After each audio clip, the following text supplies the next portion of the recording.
La contemplation peut être définie comme l'aptitude naturelle de l'être à percevoir les objets de perception, quelle qu'en soit leur nature, sensations, émotions, pensées, visions, sons.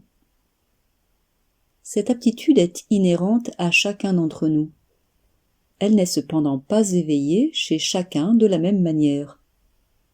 En effet, pour que la dimension contemplative de notre être soit fonctionnellement disponible, un certain calme mental et corporel est nécessaire. Notre attention a la particularité de ne pouvoir se poser que sur un seul objet de perception à la fois. La possibilité de passer très rapidement d'un objet à l'autre donne l'impression d'une simultanéité, mais il ne s'agit en fait que d'une consécution. Lorsque notre esprit est occupé, il passe d'un objet à l'autre quasiment sans interruption. Il y a alors indisponibilité à une perception imprévue émergente.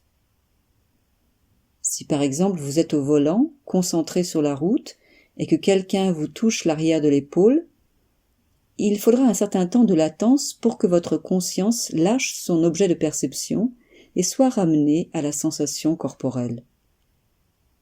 Ce temps de latence est souvent responsable des accidents, liés par exemple à un esprit occupé, perdu dans ses pensées.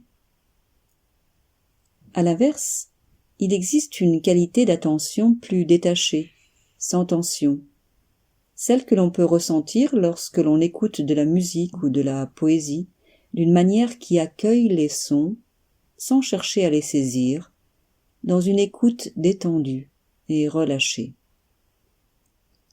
Dans cette qualité différente d'attention, qui pourrait ressembler à l'écoute flottante des analystes, le champ perceptif est global, ouvert.